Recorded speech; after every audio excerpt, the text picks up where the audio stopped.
反中抗中真的能保台吗？你抗中反中不成，没有办法像美国说，反正赔掉一个台湾之后，我们再来想想下一步怎么办。你在保美啊，你还害台，台湾就没了。要和中才能够保台，共同为了中华民族的发光发热来尽一份心力。两岸一家亲，我们都是中华民族，你们必须尊重台湾的生存空间，尊重台湾现有的制度，甚至于我看吕秀莲都还讲到邦联他都可以接受。但是在这一个中国跟一个中华底下，怎么样能够保全台湾，不要把台湾跟大陆之间变成你死我活的零和游戏。我们这么想人家那么大，谁活谁死啊。赖清德的心里面跟泽连斯基其实很接近，他只相信自己啊。IPEC 这个继续给你侠，他会觉得说他真的有机会，他有办法突破2758号决议文大的限制，很危险。做认知作战，来做大内宣，来欺骗单纯的选民们，帮这个赖清德垫高他的位置。美国的眼里，你就是一个可歌可泣的棋子。那我只是把你这个棋子用到了极致，否则的话，当年他为什么要跟中共建交？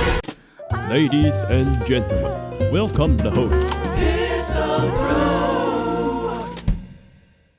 台湾地位未定论呢，错误的理论，跟民进党现在的主张是完全矛盾的，没有办法有一个各自的说法，各弹各的调。为什么我说它是互相矛盾的？现在民进党的主流，它基本上就是依附在中华民国底下搞台独。的认定台湾已经是一个主权独立的国家，没有另外再宣布台湾独立的必要。那又何来法律未定论？论述的前提就是中华民国不存在，台湾上面的人民自己来决定自己的命运。民进党也必须接受跟承认中华民国是一个主权独立的国家，只不过中华民国现在在台湾。既然是一个主权独立的国家，它就不会是一个法律未定论，它就不是一个空白嘛，前提就是错的。民进党的台独论述的核心2758号决议文跟老公是完全不一样的。主权未定论里面呢，就不能去同意2758号决议文里面有处理台湾主权问题。美国开始这些右派的，甚至是很直白的去支持这样的说法，而这个也是赖清德的台独的讨论的点，就是2758号决议文对台湾事实上是不具备任何的效力的哦。当他跟中共建交的时候，同意把联合国的席位代表中国在联合国的法定席位由中华民国换成了中华人民共和国的时候，好，第一个，你在联合国里头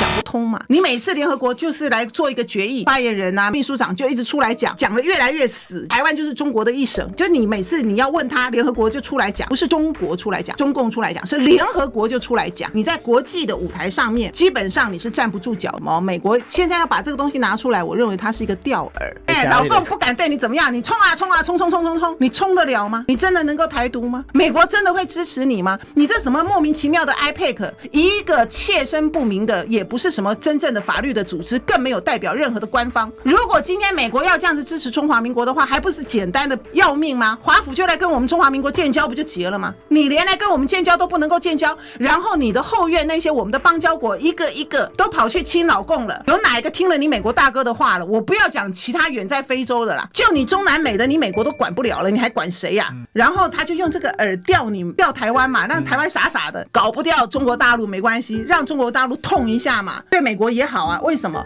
因为牺牲的又不是美国，是牺牲的是台湾嘛，美国又不会痛。牺牲了一个台湾会怎么样？只要台积电不要赔进去就好了，那还不简单？就把台积电绑架啦，搬走就好了。对啊，不就结了吗？那你台湾对他们来讲，你还真的打的招牌叫做民主，你还真的以为他在乎台湾民主的堡垒啊？他在乎的是你是半导体的堡垒。川普起码还讲了大白话，你还有什么好跟人家瞎起哄呢？他就是个饵啦。那民进党就乖乖的去吞了这个饵，还吞得很高兴了。你想说，哎呀，你看人家给我们一个这么肥的饵给我们吃啊，你就不知道台美关系史上最好。赖清德的心里面跟泽连斯基其实很接近，他们只相信自己啊。IPEC 这个继续给你侠，他会觉得说他真的有机会，他有办法突破2758号决议文大的限制，很危险。做认知作战，来做大内宣，来欺骗单纯的选民们，帮这个赖清德垫高他的位置嘛。美国的眼里，你就是一个可歌可泣的棋子。那我只是把你这个棋子用到了极致，否则的话，当年他为什么要跟中共建交呢？那如果说你今天美国可以跟中共断交啊，你如果觉得他这个没有人权，对不对？这么邪恶的一个政权，我们不是民主联盟吗？共产党又没有民主啊，那你为什么去跟共产党、中共建交呢？你为什么跟我们这个民主然后坚若磐石的盟友，你为什么跟我们断交呢？谈国际政治这个东西是现实嘛，你不能够自己蒙骗自己，自己麻痹自己，自己阿 Q 自己嗨自己爽，对不对？那美国没有拿任何一个实质的东西出来嘛，什么都没有啊。你现在就是一心一意的开心说，哎呀，美国要去围堵反中国了。问题是反中抗中真的能保台吗？重点在保台，我们想的是保台。如果抗中反中能够保台，那我们就来抗中反中。问题是你抗中反中不成，你还害台啊。重点是要怎么样能够保台，要和中才能够保台。你在保美啊，然后他们对中国大陆的完全的错误的不理解，使得他们步步错，招招错啊。台湾自己要清醒啊，我们这么小，没有办法像美国说啊，反正赔掉一个台湾之后，我们再来想想下一步怎么办。台湾没有啊，台湾就没了。我们要好好的保台，共同为了中华民族的发光发热来尽一份心力，大家团结在一起，两岸一家亲，我们都是中华民族，就不要自己人打自己。但问题是，你们必须尊重台湾的生存空间，尊重台湾现有的制度，甚至于我看吕秀莲都还讲到邦联他都可以接受一个中国一个中华，但是在这一个中国跟一个中华底下，怎么样能够保全台湾，不要把台湾跟大陆之间变成你死我活的零和游戏。我问你，我们这么小，人家那么大，谁活谁死啊？大陆也赢，台湾也赢，美国可以跟大陆玩，其实美国跟大陆也应该要玩双赢的游戏，那就是全人类的福气啊。美国跟大陆一定要硬杠，那就是全人类的灾难。起码台湾这么小，我们有什么能耐跟人家玩这种毁灭性的游戏呢？跟人家玩这种你死我活的游戏呢？你不是鸡蛋碰石头吗？那如果不要玩零和游戏，用我们的智慧，发挥的是我们脑袋的力量，而不是我们拳头的力量嘛，对不对？你用我们拳头的力量去打，想也知道结果是如何啊。那要用我们的脑袋的力量嘛。连吕秀莲都知道说，必须接受一个中华，一个中国，然后来保台湾，这就是一个很简单的道理嘛。所以抗中真的能保台吗？抗中只会毁台而已。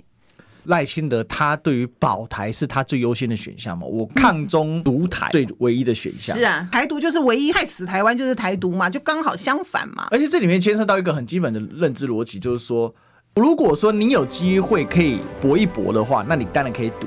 可是你没有机会可以搏一搏，你怎么赌都是输嘛。赌徒性格里面，哪怕只有1%，他都认为可以赌。我觉得这是他比较恐怖的地方。作为一个领导人，他应该去对于全老百姓去评估那个风险。可是我觉得他并不在乎那个风险所付出的代价，他更在乎的是我能不能达成我的目的，哪怕只有1%。台独其实很焦虑啊，他们必须得对他这辈子最艰难的抉择是做出的一个选择嘛。你不要去跟人家凑什么热闹啊，台湾好好保住自己吧。